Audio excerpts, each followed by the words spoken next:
entregamos nuestras primicias al Señor para que el día aconsejo que vaya guardando para nuestro Dios. Amén. Vamos a la palabra de Dios, amados, con ese ánimo que acaba de decir amén. Amén.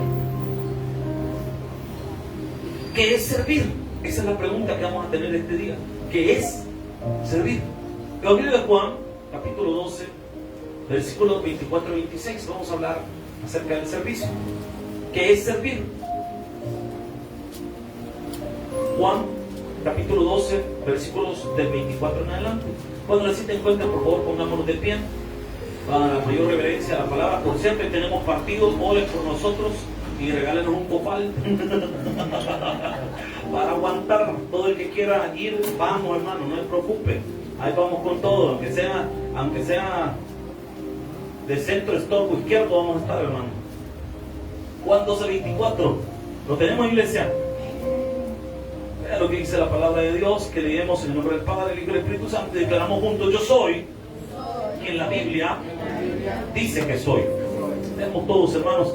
De cierto os digo, que si el grano de trigo no cae en la tierra y muere, queda solo. Pero si muere, lleva mucho fruto.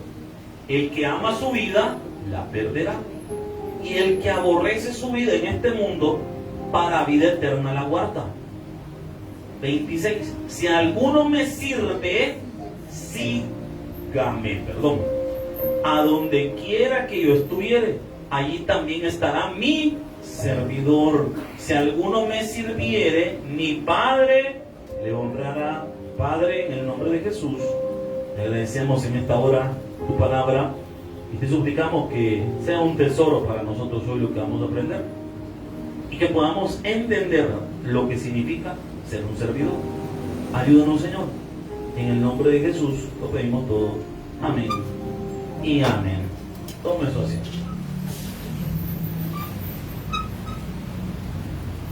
Mire, hermano, servir es un privilegio, pero hay que entender qué es servir. Servir, más que ponerse un uniforme, es una actitud. Y la palabra de Dios hoy nos va a dar algunos detalles acerca del servicio, de los cuales yo deseo hoy poder compartirlo con usted. La palabra de Dios dice, versículo 24: de cierto os digo. Aquí va a utilizar Jesús un hebraísmo. ¿Qué es un hebraísmo? Un hebraísmo son frases que su entendimiento debe ser en el hebreo. Es decir, en el español no tienen sentido, sino en el idioma original. A esas palabras que solo tienen sentido en el idioma original le llamamos hebraísmos. Es que mire, cada idioma tiene palabras que solo los locales entienden. Por ejemplo, en nuestro país hay palabras que solo nosotros no entendemos. ¿Qué onda? ¿Qué pex? Alguien de afuera, ¿qué dijo? A saber, que quiere una Pepsi, dice. No lo va a entender, pero usted sí lo entiende, porque es local. Yo, por ejemplo, escucho a los colombianos hablar con palabras muy propias de su país, no les entiendo. Y quizás de toda América Latina, para mí, los que tienen la forma de hablar el español más enredado son los chilenos. Usted no les entiende nada. Que la hueá, hueón, y uno, ¿qué dijo? A saber qué quiso decir. Entonces, cada país tiene sus palabras. Por eso es que cuando uno predica, uno tiene que utilizar un lenguaje un poco más neutro, con menos palabras coloquiales, para poder llegar a más personas. Porque también hay palabras que tienen otro sentido en una parte que lo tienen en otra parte. Entonces es muy interesante que cuando nos topamos con este tipo de palabras. En el inglés también hay un montón de frases que tienen sentido en inglés, pero si las traduce literalmente no las va a entender. Por ejemplo, hay una frase que nos enseñaba una vez un maestro cuando estaba cursando la materia de inglés, que decía piece of cake. Y uno dice, ¿y qué es eso? Patear el pastel, o sea, ¿cómo qué quiere decir? Pero eso es como al español sería como, es algo fácil, sencillo. Entonces, hay palabras que tienen su sentido solamente en su idioma original y con sus hablantes originales. Cuando Jesús usa la frase de cierto os digo, eso no es un pleonasmo, sino que es una afirmación la que Jesús está haciendo. Es decir, lo que va a enseñar ahorita es así y no hay doblez. O sea, no sé si me estoy dando a entender. Lo que Jesús va a decir, siempre que usted lee en la Biblia, de cierto os digo, esa frase, lo que viene después de eso, está diciendo que es una verdad absoluta. Es así de aquí en la China. Como la matemática, 2 más 2, 40, digo, no. 4. Y de aquí en la China, 2 más 2 siempre va a ser de aquí en la China. Entonces, una afirmación veraz es la que Jesús va a hacer a continuación. Y dice, de cierto os digo, que si el grano de trigo no cae en la tierra y muere, queda solo. Pero si muere, lleva fruto. Aquí tenemos una de las primeras veces de las que Jesús va a explicar lo que es servir. Y lo va a utilizar o lo va a explicar a través de una analogía, es decir, una comparación. Y él toma como figura un grano de trigo. Que si el grano lo dejamos afuera, es decir, no lo cultivamos, no lo sembramos, ese grano ahí va a estar sin dar fruto. La única forma en la que dé fruto es que ese grano sea sembrado en la tierra y sembrado en la tierra muera para dar fruto. O sea que el servicio, la primera vez que Jesús nos va a explicar algo del servicio, lo está relacionando a morir a nosotros mismos para que llevemos fruto siendo servidores. O sea que el servicio de entrada es morir a uno mismo. Porque usted cuando sirve, usted no sirve porque tiene ganas. Usted sirve para el beneficio de los demás, no del suyo. El que sirve no sirve para un beneficio propio. El que sirve, sirve para que los demás estén bien. No sé si me estoy dando a entender, hermano. Usted no sirve para usted estar bien. Usted sirve para que otro esté bien. ¿Cómo así? Por ejemplo, si yo le doy la bienvenida a alguien, yo estoy parado, yo estoy esforzándome, yo podría estar sentado escuchando el culto, pero estoy de pie, entonces yo no estoy en la posición más cómoda, yo me estoy sacrificando para que otro se pueda sentar, para que otro pueda escuchar el culto, para que esa persona que va a escuchar el culto se sienta bien, yo me estoy sacrificando para que otro esté bien. No sé si me estoy dando a entender. Por ejemplo, alguien que esté en la escuela bíblica. La persona se está sacrificando para que los niños aprendan. Él está tomando de sus propios recursos personales para comprarle un refrigerio a los niños, para que los niños estén bien, para que los niños se sientan bien. Y él está de alguna manera negándose a sí mismo para que otro esté bien. Eso es servir. Más adelante, hermano, bienvenido. Eso es servir. Entonces, en la ilustración es clara. Pero si muere, lleva, ¿qué dice la palabra? Fruto. Si yo no muero a mí mismo, no llevo fruto. ¿Cuál es el error de la gente? Pensar que a la hora de servir, yo tengo que estar bien. No, hermano, yo tengo que velar que otro esté bien. Esa es la esencia del servicio. Pocos amén. Pero así es. Usted no sirve para usted estar bien. Usted sirve para que otro esté bien. Pero si servimos con otra visión, nunca vamos a dar fruto. ¿Cuándo voy a dar fruto en mi servicio? Cuando aprenda que el servicio es sacrificio. Es que otro esté bien, no yo. Y dice la palabra, y espero que esto lo pone más fuerte, dice el 25. El que ama su vida, la perderá. Y el que aborrece su vida en este mundo, para vida eterna, la recompensa que usted va a tener al servir no solo la va a cosechar en este mundo. Dios se lo va a multiplicar cuando estemos en los cielos, hermano.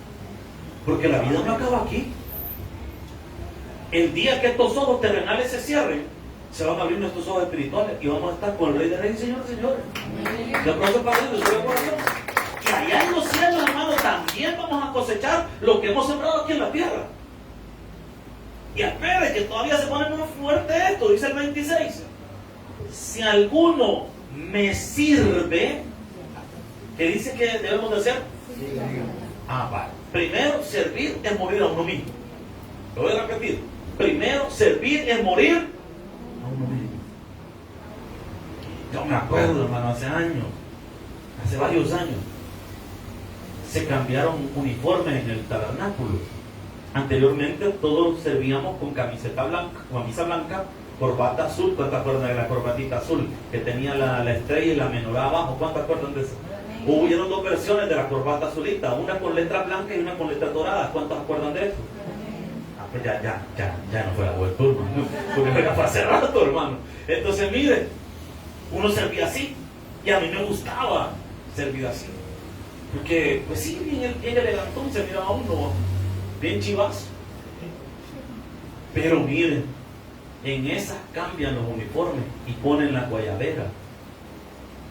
La guayabera se le ven bien a las personas que quizás estamos algo cholitas. Porque hasta plantoso no ven como que un alcalde de algún cantón con pisto, ¿va? Es bien plantoso con la guayabera. Pero cuando uno es delgado, bueno, cuando yo era delgado, yo me sentía como que era espantapájaro, hermano. Con la gran guayabera, hermano. Y lo peor que la guayabera, como las hacía casi que la misma persona, todas las hacían tamaño por lado, hermano. Yo me acuerdo que la guayabera me llegaba hasta aquí, hermano. La primera que estuve, yo, híjole. Y yo me sentía bien raro, como que era falta. Sentía que andaba yo ahí, sentía que bailaba el carbonero ahí, hermano. Porque eran volados. Pero ¿qué es servir? Morir a uno mismo. No me gustaba como yo me veía, pero ese era el uniforme. Y yo debí imponer mi gusto sobre mi servicio. Yo primero iba a servir. Aló, estamos acá.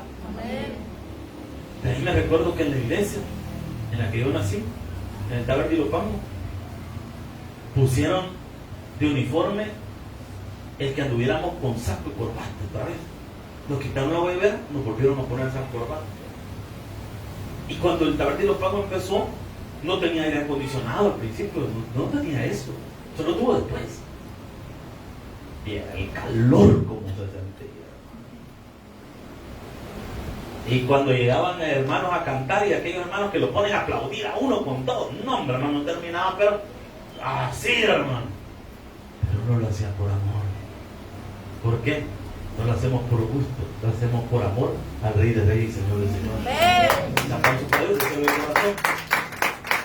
Me acuerdo otra vez, mira, nos dicen, bueno, que necesitamos un ministerio de damas. Entonces a ustedes los vamos a agarrar para el ministerio de damas. Hermano, viera qué pena me daba a mí en el ministerio. Más que siempre me vestían de cosas raras usted.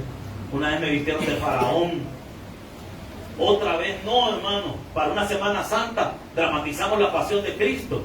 Mire, lo que yo no sabía es que los sinvergüenzas de mis compañeros del ministerio sí usaron lazos de verdad. Usted vio a Jesús, hermano, y todas y sonaban los latigazos. Yo creo que desquitaron conmigo el día, hermano. Habíamos quedado que la cruz le iban a dar, hermano. No, hombre, pero me estaban dando en la espalda. Y todo, mira que bien actúa, hermano. Mira los gritos, como el. Lo que no había que era de verdad, hermano. ¿Qué le quiero decir con esto? Servir es sacrificarse.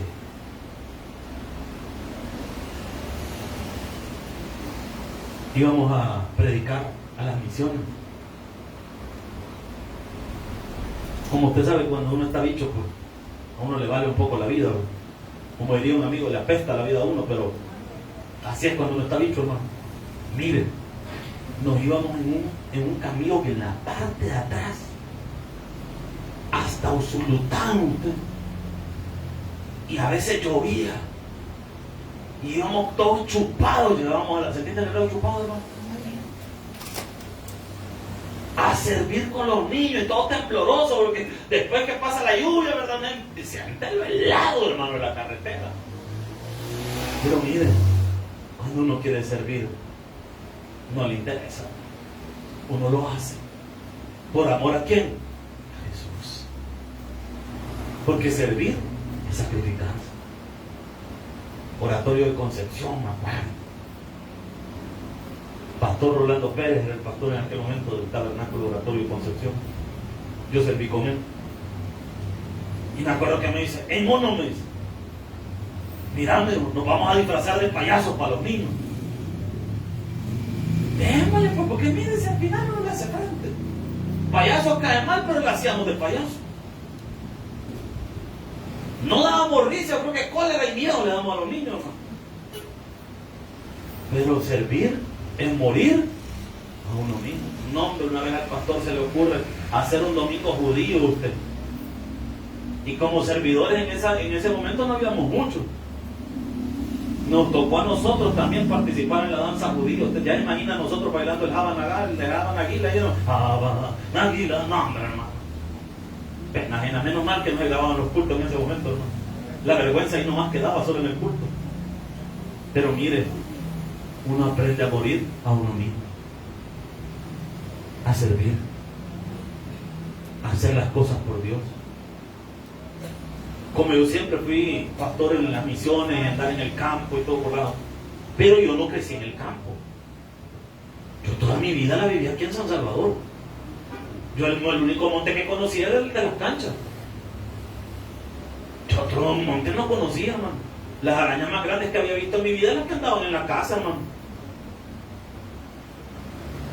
Pero llegamos a los pueblos, hermano, y uno encuentra esas arañas de las de caballo, no es como que le dice la gente. ¿Ya han visto esas arañas usted? La primera vez que usted mira un animal de eso, usted quiere que Cristo venga allá, hermano. Peor que le miran las grandes colmillos a esos animales, hermano, y no siente que ahí mismo él lo va a comer el animal ese, hermano. Miren, me acuerdo de una vez, en aquella misión poníamos más de 100 sillas, las teníamos que sacar de donde se guardaban y las teníamos que poner y volver a guardar. En corbata, hermano, con ropa de vestir. Porque en aquellos tiempos era pecado de predicar si no fuera en ropa de vestir. Entonces todos, como éramos estudiantes de teología, andamos de vestir. Y cargando sillas, hermano. Mire, no se me olvida, habíamos tenido una semana terrible, hermano. Terrible, cansada. Y me acuerdo que siempre me habían dicho, vaya, ahí donde porque nos quedábamos en la familia del pastor, se quedaba en un lado y yo me quedaba en otro. Entonces nos decían siempre sacudan las camas, siempre sacudan las camas o los catres, porque nos poníamos a dormir. ¿Cómo se llama aquel volado que es de tela, que lo estiran? Eso, a veces dormíamos en tijera. Entonces nos decían siempre estiren y sacudan por cualquier animal. Pero en eso estábamos tan rendidos, hermano, haber sacado silla, haber andado toda una semana, que yo solo me acuerdo que en ese momento yo me aventé en la cama, me quité los zapatos, estiro el pie y un alacrán, hijo de su mamá, usted. ¡Ya! Yo solo sentí la punta y cabal, aventé el animal por allá. Lo que yo no sabía, que algunas personas tienen reacciones alérgicas a las picadas de alacrán. Yo soy uno de ellos. De repente siento que me empieza a hormiguear la mitad del cuerpo. Y de ahí cuando ya sentí feo que me estaba sudorando la mitad del cuerpo y estaba tembloroso, empiezo a gritarle al pastor, y lo peor que me había inflamado la lengua a usted. Pastor de allá se llama Bernardo. ¡Ayuda! Hermano, y yo iba, mire, con la mitad del cuerpo así dormido, como que era la momia, hermano. No, hermano, yo pasé unas penas. Otra vez, no, en otra misión, usted nos invita a comer lo que mire, la gente es malía, y la gente que tiene más experiencia en el campo, cuando lo ve a uno de la ciudad, como que más por molestar hace las cosas, como para humillarlo a uno. Miren, me recuerdo a la familia, nos dicen, ¿cómo invitar a comer? Lo único que yo vi que nos sirvieron un volado rojo, así, pero como que era un pegoste de volado. Y yo, déjame saber de cuál ha de ser esta. Empezamos a comer. Y yo veía que los de la casa solo me quedaban viendo sonrientes. Cuando los vi así, yo sospechaba como, ¿esto qué va? Y le pregunto al hermano, mire, ¿y qué es esto? ¿Por qué me siente rara la comida? No, solo que no sé, una carne que no identifico de qué es. No sé si es pollo o cerdo, qué es. Nunca he comido de eso. No sé qué es. Adivine qué es. Ya cuando me dijo adivine, yo no me puse ya preocupado, ¿va? Que estaba comiendo. Y yo, no sé, Usuco, no, hombre. Ay, gracias a Dios, le digo, Carrobo, no tocó. ¿Qué entonces? Culebra, me. Ay, hermano.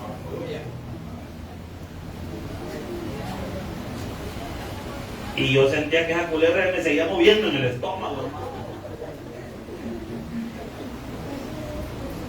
Y me acuerdo que con el pastor que iba, me pega en la pierna como quien dice disimular, ¿verdad? Porque me vio la cara como de querer vomitar y me hace así, como de disimular, sonreír.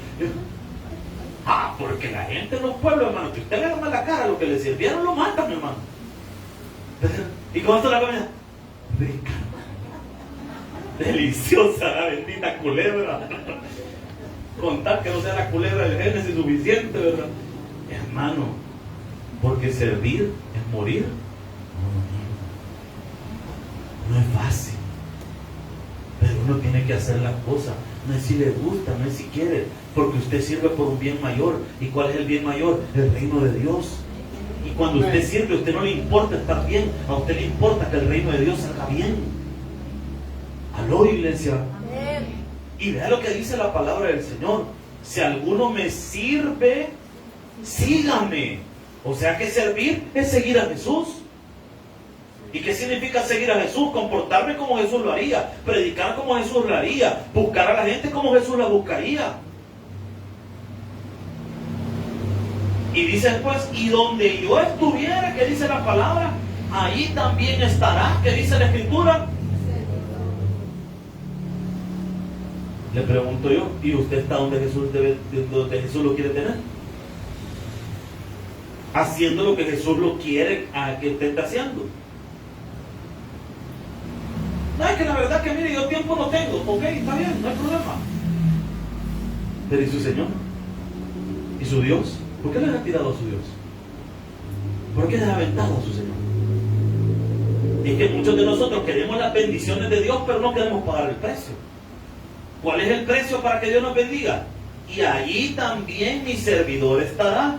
Si alguno me sirviere, mi Padre, ¿qué dice la palabra? Pero primero hay que servirle.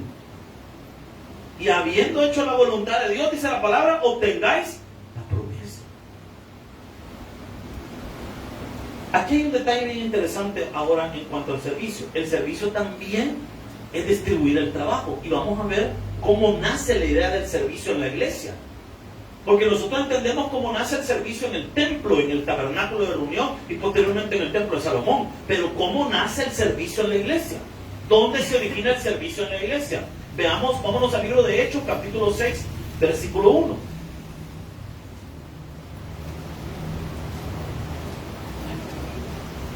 Primero, hay mucha gente, hoy en día hay muchas frases muy bonitas que aparecen en redes sociales, pero que no tienen un trasfondo verdadero en lo que significa liderazgo y lo que significa distribución de trabajo. No todos podemos hacer lo mismo, aunque todos tenemos que estar dispuestos a hacer todo. No sé si me estoy dando a entender.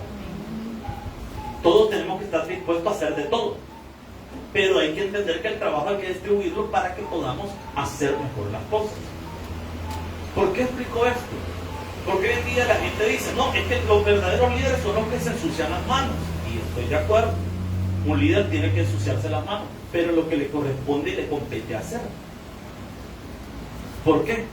No es que los líderes no puedan hacer cualquier trabajo, deben saber hacer cualquier trabajo. De hecho, mire, cuando yo estudié la carrera de administración de empresas, yo una materia que detestaba con todo el alma y con todo mi ser hasta el día de hoy era la contabilidad. Me gusta la contabilidad. Y yo me acuerdo que yo decía, ¿y por qué nosotros vemos contabilidad? Si nosotros tendríamos que ver más cuestiones de casos de empresa, más otras cosas, ¿por qué tenemos que ver contabilidad? Y me recuerdo que un maestro una vez me explicó y me dijo, si yo le presento a usted un estado financiero, ¿cómo lo va a interpretar usted y va a saber si está bien hecho o está mal hecho? La única manera es que usted aprenda a hacerlo también, aunque usted no lo va a estar haciendo siempre. Ese no va a ser su trabajo, ese va a ser el trabajo del contador. Pero usted tiene que saber hacerlo para poderle exigir a esa persona que lo haga bien. Nosotros como servidores de Dios tenemos que estar listos a hacer todo, hermano, de todo y en todo. Pero hay que distribuir el trabajo para que podamos hacer las cosas bien. La disposición siempre va a estar, pero el trabajo debe distribuirse. Y explico esto porque vea por qué nace el servicio dentro de la iglesia. Recuerde que en la iglesia hay 5 grandes ministerios: apóstoles, profetas, evangelistas, pastores y maestros. Repetimos: apóstoles, profetas, evangelistas, pastores y maestros. Esos son los 5 grandes ministerios de la iglesia. Y usted me diga, mire, y entonces los demás ministerios, el ofrenda, el ministerio de seguridad, el taberquín, ¿dónde queda? Buena pregunta. Bíblicamente solo existen 5 ministerios: apóstoles, profetas, evangelistas, pastores y maestros. Y los demás ministerios, ¿cómo quedan? Los demás ministerios se llaman ministerios auxiliares y sirven para ayudar al ministerio. De los 5 ministerios que acabo de mencionar, ¿cuáles se ejercen dentro de una iglesia comúnmente? Los apóstoles, ya no tenemos apóstoles. El ministerio apostólico tiene sus características en la Biblia, y una de las características es que fuesen testigos de Jesucristo, no solo en esencia de revelación, sino que hubieran andado con Jesús. Profetas los tenemos ya en la Biblia, ahí está, el ministerio profético como tal, aunque en la predicación se ejerce alguna especie de ministerio profético. ¿Cómo así? Cuando el pastor predica, él está hablando, aunque él no sabe lo que usted está pasando, el Espíritu le pone palabras al pastor para que hable. Y esas palabras, usted sale y hay personas, mira, que me han pasado varias veces en la iglesia. De repente hay gente que me ha reclamado, y se lo digo de verdad, me han reclamado. Me han dicho, pastor, ¿y a usted quién le contó lo que yo estoy pasando? Mira, no, nadie. ¿Y por qué dijo eso? ¿Desde cuando los pastores le tiran a las escopetas? Digo yo, ¿verdad? Pero en realidad es el Espíritu Santo. Entonces, ¿quién le dijo al pastor qué es lo que estaba pasando a usted? Nadie. ¿Quién se lo dijo?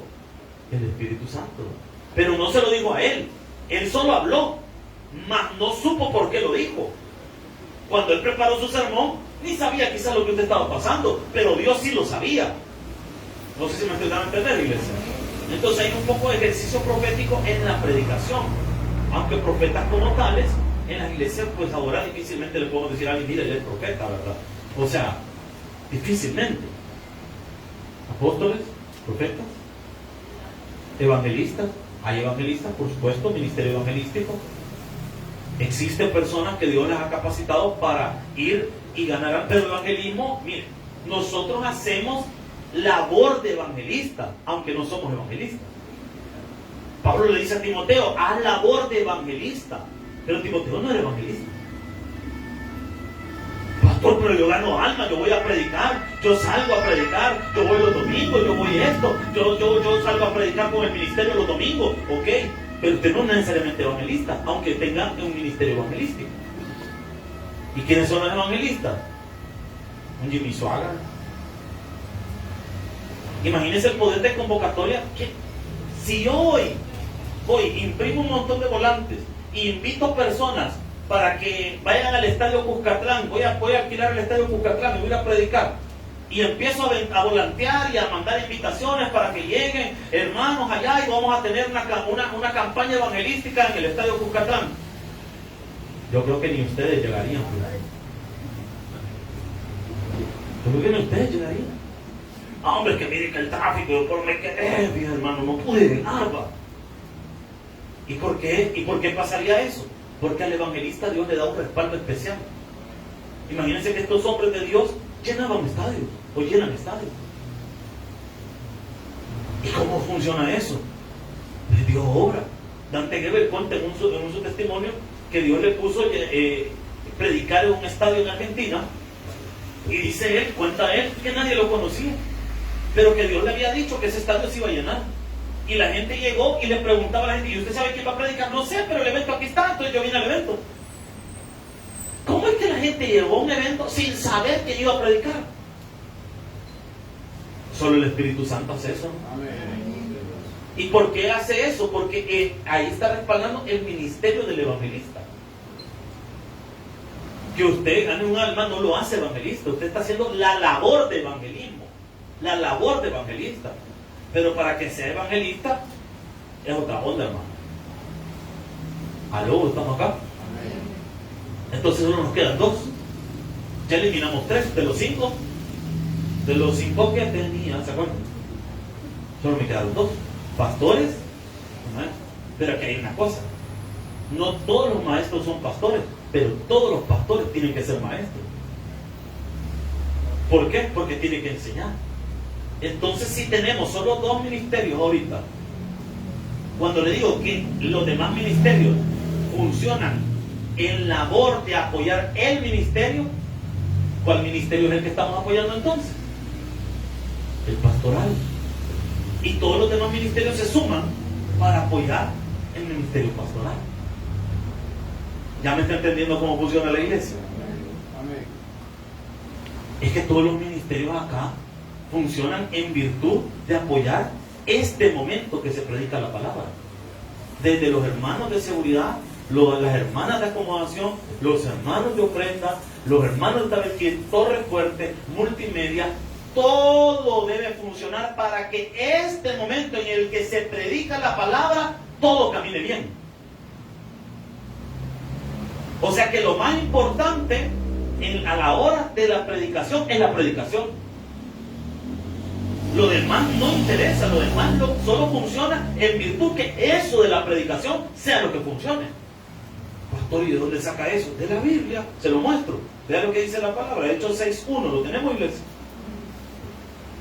En aquellos días, como creciera el número de los discípulos, es decir, no solo de los que llegaban a escuchar la predicación, porque ahí hubiera dicho como crecía la multitud de oyentes, pero dice que crecía la multitud de discípulos. ¿Nunca se ha preguntado usted por qué aquí en la iglesia, para nuestras actividades especiales, nunca invitamos a otras iglesias? Yo sé que hay iglesias, y no critico, aclaro, respeto mucho eso. Yo sé que hay iglesias que tienen esa costumbre, y cuando van a celebrar un aniversario le envían invitación a otra iglesia que lleguen y se unan en la hermandad en Cristo, bla, bla, bla, y está bien, no me malinterpreten. Pero ¿sabe por qué yo en esta iglesia no hago eso? Tengo 2 razones. La primera, no cabríamos. No cabemos. Si solo con nosotros, si imagínense nosotros, cuando yo tengo que hacer una actividad donde creo que va a llegar buena parte de la congregación, tenemos que irnos al colegio. Si yo creo que va a venir, vamos a tener una actividad fuerte, donde creo que va a venir mucha gente de la congregación, no estoy hablando invitados, estoy hablando gente de la congregación que se congregan aquí habitualmente, tenemos que irnos allá, porque aquí no vamos a caber. Entonces estaría más loco que las cabras de Dios si me ocurre invitar a una iglesia. Imaginen que solo trajeran 30 más. Usualmente por culto andamos nosotros entre 60 y 70 personas. Con 30 más son 100. ¿Y dónde las hacemos? Ni modo que de sombrero nos pongamos a los hermanos. Aló, estamos acá, hermano. Por razón lógica. La segunda razón es engañarse uno mismo. Porque la foto de salir bonita lleno, pero el siguiente culto 5 personas nada más. Entonces mejor prefiero que seamos los 5 que somos de aquí, pero somos nosotros. No sé si me estoy dando a entender, iglesia. Entonces hay que hacer una diferencia entre los oyentes y los discípulos.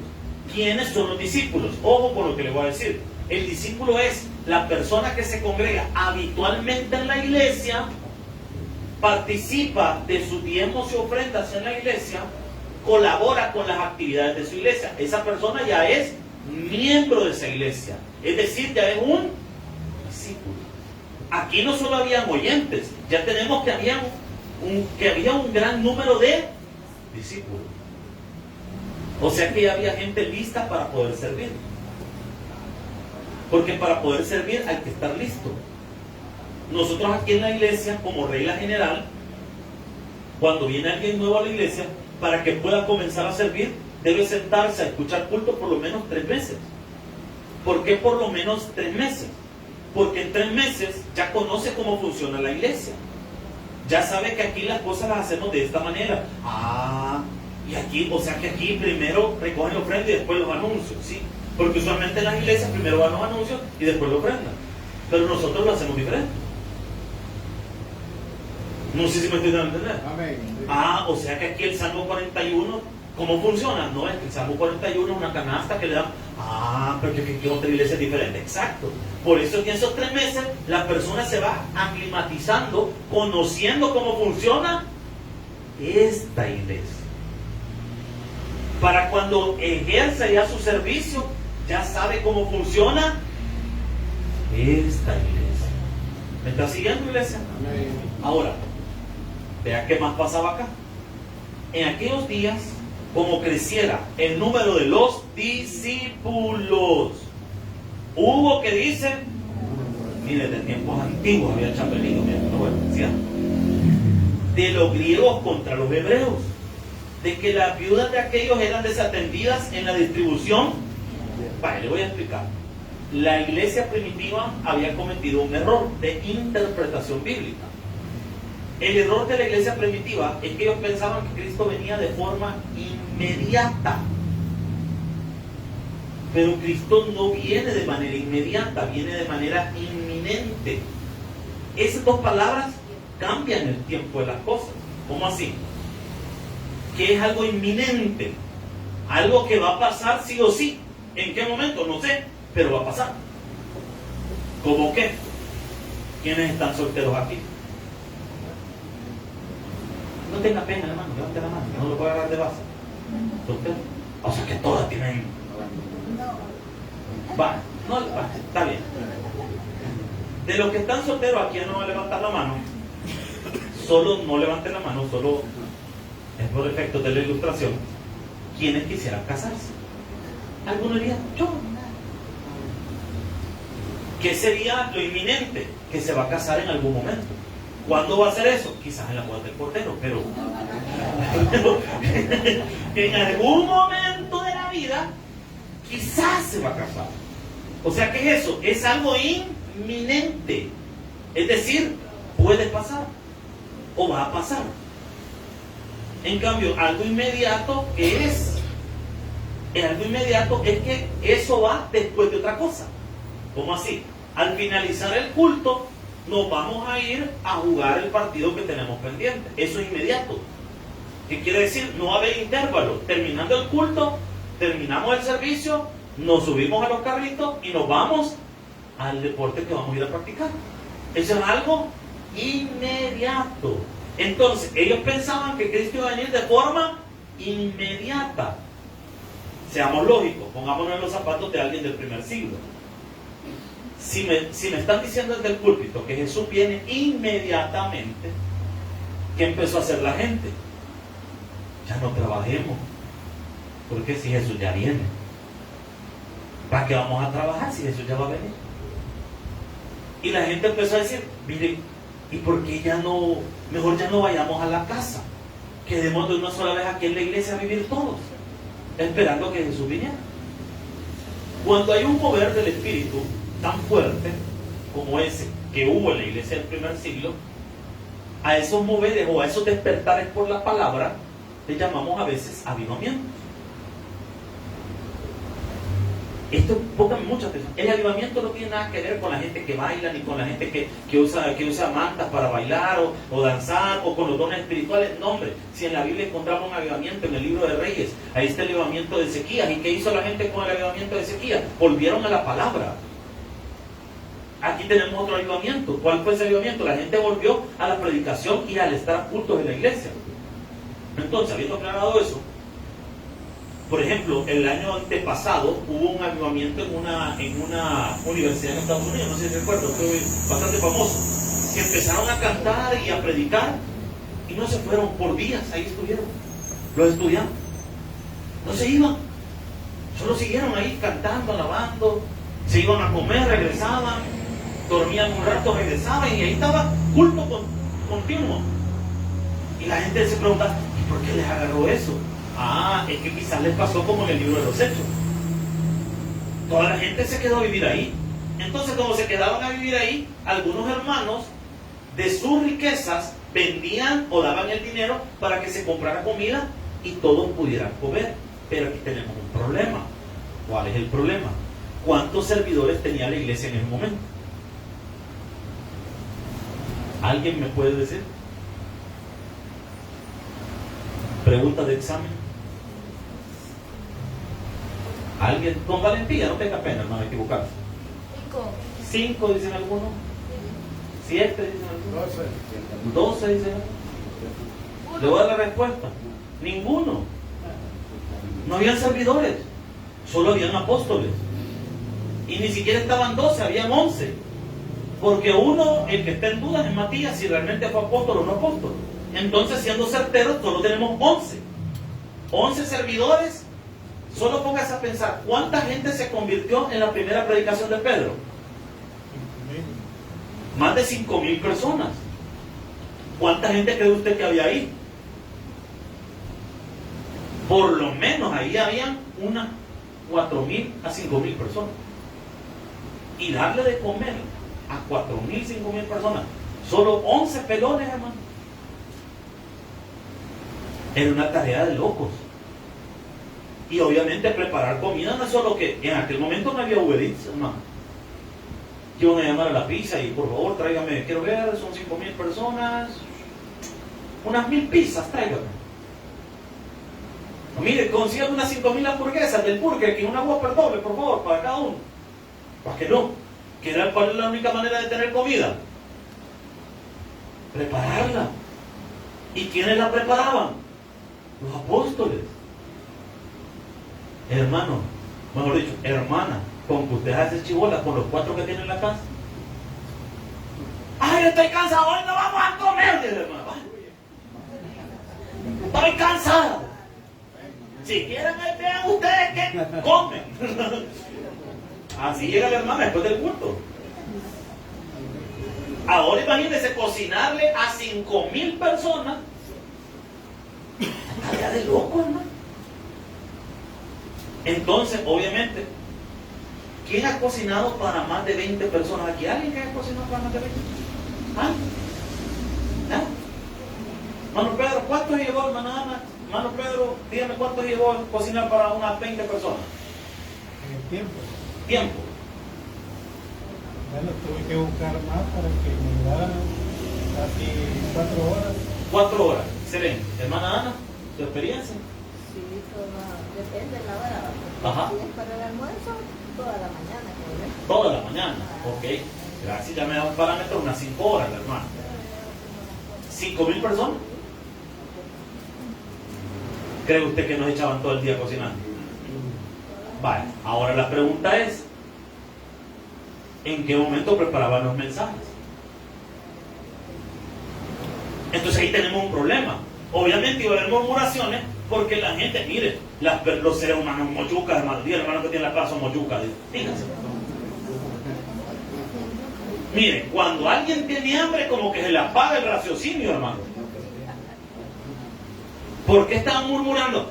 Oye, bien fría me dieron la comida ahí. ¿Y la tuya cómo está? No, hombre, si me dio un puchito de frijoles me dio el apóstol Pedro. Se pela ese Pedro, vos. Y mira, ¿y a vos qué te dio Andrés? No, hombre, si mira, 3 semillas me tocaron a mí. Empezaron a murmurar. Porque 1, no les gustaba la comida. Y 2, obviamente, imagínense, si empezaban a servir la comida, son 5,000 personas. Cuando ya llegaban el número 5,000, llegó la dio más helado que mi conciencia, hermano.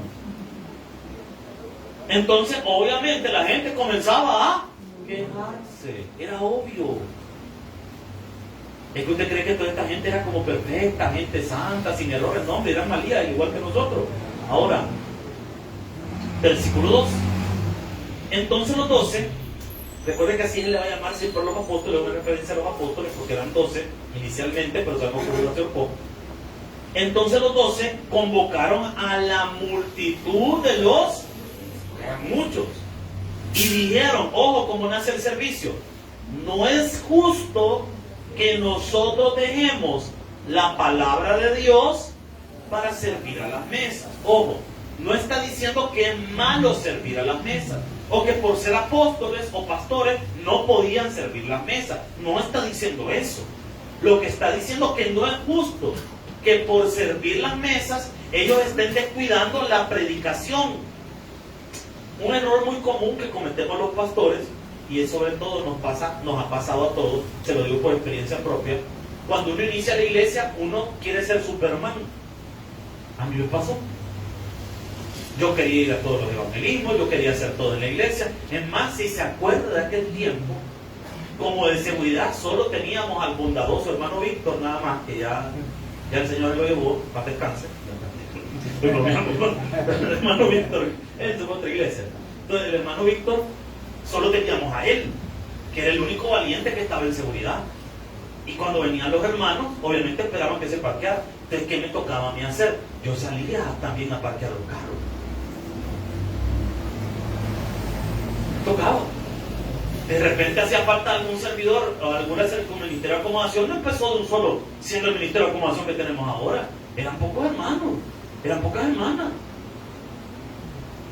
¿Y qué tocaba? Uno estar pendiente, ayudándole a las hermanas. Miren, aquí hay falta aquí. O ir a la escuela bíblica y ver cómo estaban, porque tampoco inicié la escuela bíblica, tienen un montón de servidores. Para la escuela bíblica todavía no se faltan servidores. Entonces, mira hermano, pero había que pasar ahí metido y viendo, pendiente. Los ministerios de evangelismo, todos los ministerios que esta iglesia tiene de evangelismo, yo los comencé. Yo iba a todos los evangelismos. Todos, yo los comencé. Cuando íbamos, ¿se recuerda que antes íbamos también a las canchas? Ahí hay un montón de fotos. ¿Quién iba a las canchas? Yo iba a predicar a las canchas. Yo iba a los hospitales. Hermano, ¿se recuerda? ¿Cuántos tienen ya 5 años aquí en la iglesia? ¿Se acuerda del carro de la fe? Así le decíamos al carro que yo tenía. Le decíamos el carro de la fe porque ese era milagro que arrancaba, hermano. Y en ese carro, solo Dios sabe que ese carro sirvió para ir a dejar, hermano. Antes no podíamos pagar el transporte, porque ahora, gracias a Dios, ese transporte es paga diario. Cada culto pagamos el transporte, pero antes no podíamos hacerlo. Entonces, adivina el carro de quién era el ir a dejar gente. El mío. Terminaba yo el culto, hermano, contaban la ofrenda ahí y después salía virado. Vaya, hermano, vamos a ir de 4 en 4, de 5 en 5 y después de 6 en 6. Vamos a meternos, vaya, hermano, iba a dejar un grupo, regresaba a traer el otro, iba otra vez y a los que vivían más lejos los iba a dejar de último para de una sola vez poder ir para la casa. Bueno, yo salía de aquella iglesia a las 10:30 de la noche como mínimo. Porque uno al inicio le toca hacer de todo. Aló. Pero ¿qué pasaba? Y esto nos pasa a todos. Como uno pasa ocupado en tantos aspectos ministeriales que se descuida la predicación. Y eso le pasó a los apóstoles. Estaban tan ocupados sirviendo las mesas que a la hora de predicar ya no tenían mensaje. Porque para preparar un sermón hay que dedicarle tiempo. No es tan fácil. A ver, sería fácil eso, yo la abro en la Biblia, ponen ahí, háganlo ustedes. No, yo lo hago, yo me animo, yo lo hago. Quiero verlo haciéndolo un mes entero, todos los días. Le aseguro que la primera semana va a picar, no, pero pastor chillón, dame, y fácil es esto, te va facilito, es facilito. Ajá. Un mes entero, ¿no? Lo quiero ver. Hoy vamos a hablar de Sansón, ya lo predicó. De Noé vamos a hablar, ya también ya lo predicó. De Jesús cuando resucitó, esa fue la semana pasada. Dios mío, ¿y ahora qué predico? Porque no es fácil. Aló. Amén. Entonces los apóstoles cayeron en el 20 y dijeron, nos estamos descuidando de la palabra. Entonces aquí viene un detalle, pongan atención. Versículo 3.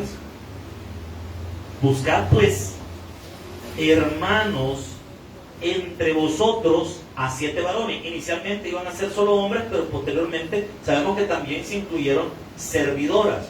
Pero el pastor ahí está hablando de los diáconos y los servidores. Es que la palabra diácono significa servidor. Hay que diferenciar entre la administración eclesiástica y la Biblia. ¿Cómo así?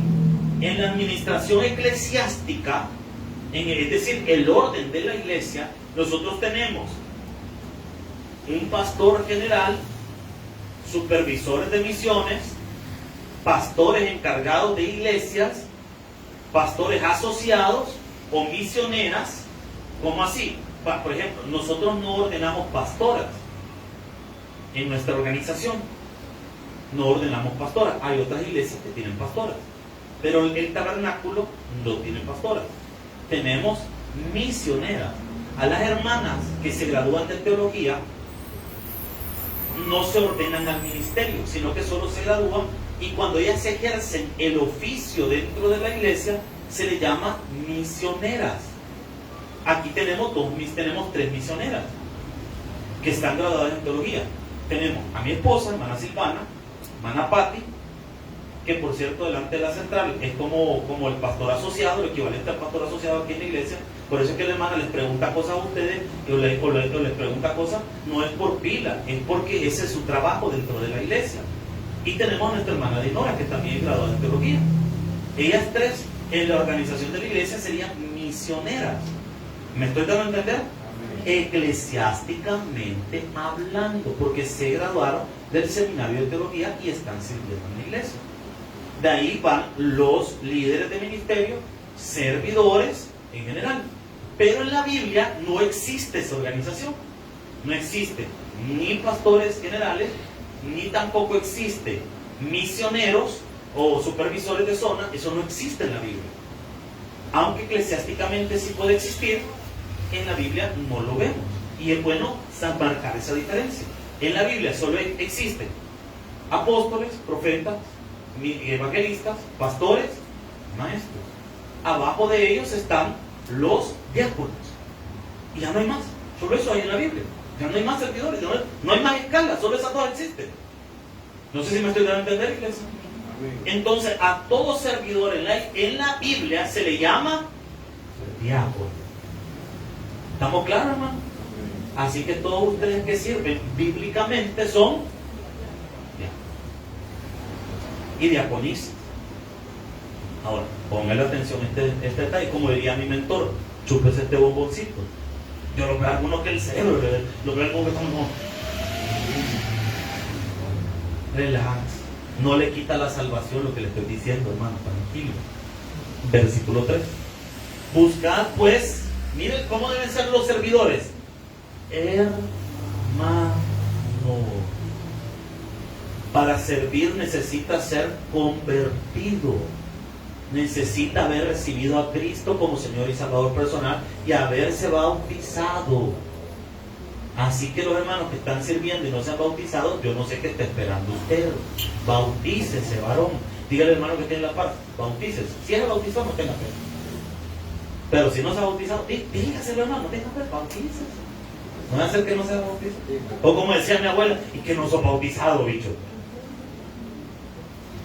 Buscad pues, hermanos, entre vosotros a 7 varones. Vean cómo tiene que ser el servidor. De buen. O sea que no es opcional para usted y para mí tener buen testimonio. Es requisito. Amén, hermano. Es que yo en la casa veo otra cosa y en la iglesia veo el hermano y en la casa veo el diablo. No, hermano. Usted tanto en la casa como en la iglesia es el diablo, entonces. No solo en su casa. Porque si usted en la iglesia viene a aparentar una cosa, pero en su casa es más satánico que el mismo diablo, entonces usted simplemente es satánico, hermano. ¿Aló? Si usted es más mal hablado que mandado a hacer, ¿en qué estamos, hermano? Y peor que esas malas palabras, las gritamos en la casa. Y en nuestras casitas, hermano, que vivimos en nuestra zona de San Salvador. Usted sabe que usted estornuda y 3 vecinos le están diciendo, ya le va a la taxín. Porque aquí todo se oye, hermano. ¿Aló? Una vez un vecino aquí de lo que tenemos aquí cerca de la iglesia me dice, mire qué buena estuvo la predicación. Ay, verdad, y que llegó al culto. No, pero desde la casa la escucho siempre. Es que todo se oye. ¿Aló? De buen testimonio, llenos. ¿Y qué iban a hacer estos hermanos? ¿Iban a predicar? No. ¿Qué iban a hacer, hermano, inicialmente? Servir las mesas. repartir la comida. Eso era todo lo que iban a hacer inicialmente. O sea que aún para servir una mesa en la iglesia, yo tengo que tener buen testimonio y tengo que ser lleno del Espíritu Santo para servir una mesa. Si usted tiene un privilegio más grande que servir una mesa y usted tiene mal testimonio, no cuida su relación con Dios, yo no sé qué está haciendo usted, hermano. Pero usted está perdido, hermano. Si usted antes de predicar o servir o ir a hacer la labor evangelística anda haciendo cualquier otra cosa y no se santifica, no ora, no le pide a Dios dirección, usted está perdidísimo, hermano.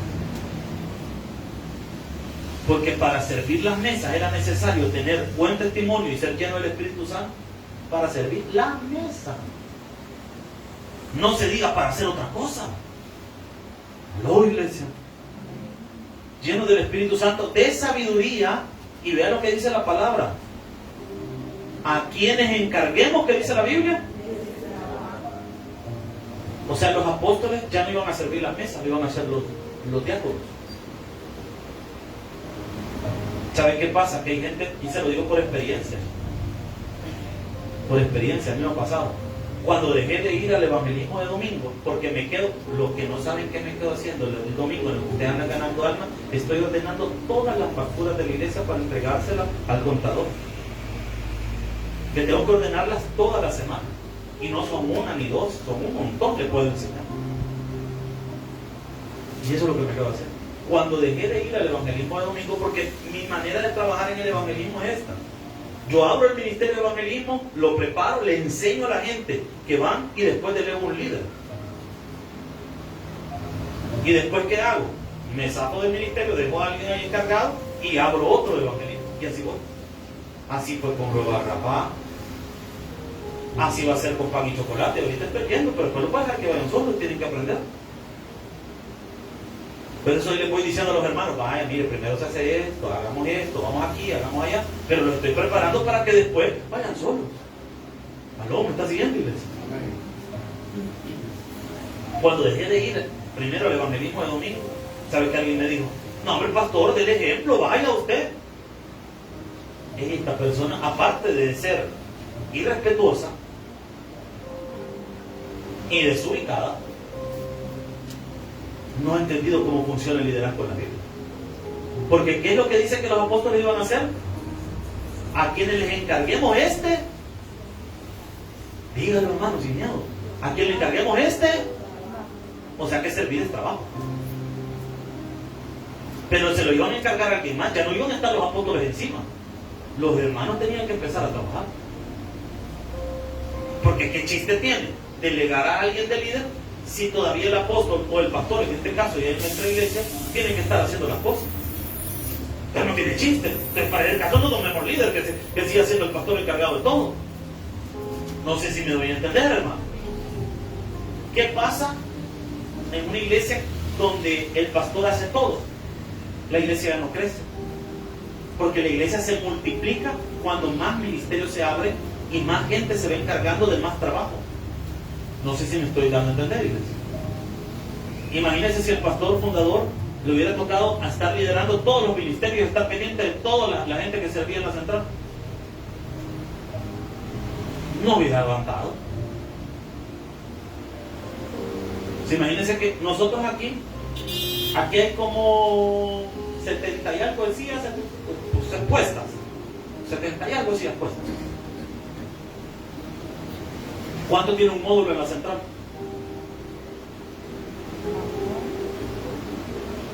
Y un módulo tiene que cubrir una persona. Póngale coco a esto. Los ministerios en la central son de a veces 500 personas. Aquí los ministerios somos 10, 15, 20 por ministerio, otros son de 8, porque somos una iglesia que va creciendo. ¿Ustedes van a entender? Pero obviamente a la medida que más se van sumando, más vamos creciendo y vamos sumando. Obviamente hay que ir haciendo cosas nuevas. No sé si me estoy dando a entender, iglesia. Y vea lo que dice la palabra. Porque obviamente, obvio, cuando el pastor deja de hacer algo dentro de un ministerio, no es para quedarse organizaneando, es porque él se va a encargar de otra cosa. Versículo 4. Y nosotros persistiremos en que dicen, en la oración y en el ministerio. Mientras ustedes se encargan de las otras áreas, me permiten a mí el poder prepararme mejor para servirle mejor a usted en la palabra. ¿Estamos entendiendo cómo funciona la iglesia, hermano? Espere, sí. Y agradó la propuesta a toda la multitud. Y ahí aparecen los nombres de los primeros diáconos. Y eligieron a Esteban, varón lleno de fe y del Espíritu Santo, a Felipe, a Prócoro, mire qué bonito el nombre para que lo pongan en su cipote, a Nicanor, a Timón y Pumba, a Parmenas, a Nicolás, prosélito de Antioquía, a los cuales presentaron ante los apóstoles. Y vean cómo se delega autoridad, a quienes orando les impusieron las manos. Y vean qué sucede cuando una iglesia trabaja bien coordinada, con servidores que aprenden a hacer su trabajo, que hacen las cosas sin quejarse, que hacen las cosas con amor para Dios. Vean lo que sucede. 7. Y crecía. ¿Por qué crecía la palabra del Señor? Porque ahora los apóstoles tenían tiempo para preparar sus sermones. Porque como ya no estaban sirviendo las mesas y preparando la comida, ya tenían más tiempo para preparar los sermones. Por eso la palabra de Dios crecía. Y el número de los discípulos, ¿qué pasa? Grandemente. Oye, si hay buena palabra, la gente va a llegar. Por eso es que la labor a usted y a mí nos debe interesar que el pastor se prepare. ¿Por qué? Porque a través de esa palabra más personas van a llegar a la iglesia. ¿Pero de qué sirve? Imagínense qué serviría. Que ustedes hagan un buen trabajo evangelista, pero el pastor que viene acá, a la hora de predicar, predique un mensaje que por gusto. Entonces la gente no se va a quedar en la iglesia. Porque dice, ay, no, porque mira, ese pastor sí es sopepito. Mira, se empezó a hablar, solo dijo, abra la Biblia y ya estaba dormido. En Jerusalén también muchos de los sacerdotes obedecían. ¿Cuándo? Cuando los apóstoles se dedicaron a la palabra. Ser servidor significa que yo voy a poner mi grano de arena para que mi iglesia avance.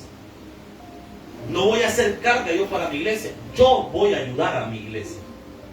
Yo voy a poner mi grano de arena. Yo voy a ayudar. Yo voy a colaborar. Miren, ese volado lo veo mal pintado. Hermano, miren, yo quiero apoyar, quiero pintar yo. Eso es sumar un grano de arena. Mire, hermano, yo eso de pintar no puedo, pero mira, aquí están 5 pesos para que le sumemos y podamos comprar una pintura. Sé que con 5 no la compran ni con 3 pesos, pero ya suma, ahorra un poquito y podamos comprar la botella de pintura. Ya vamos, todos nos sumamos. Una iglesia no se hace grande de la noche a la mañana. Una iglesia crece con la ayuda de Dios y con el trabajo de todos los que nos congregamos ahí.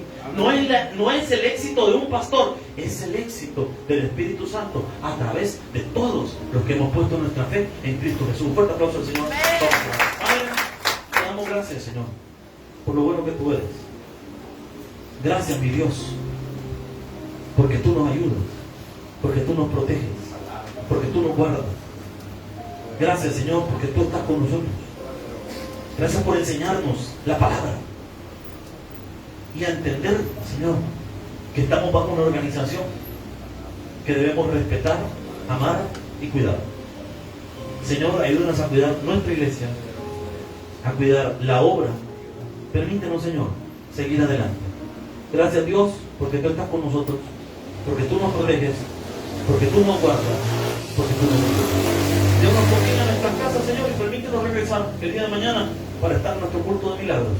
Permítenos, Señor, ser servidores conforme a la palabra, Señor, que amen la iglesia y que pongan su grano de arena para que esto siga. Gracias, Señor, en Cristo Jesús, nuestro Salvador, lo pedimos todo creyendo. Amén y amén. Denle palmas al Señor. Dios les bendiga a todos.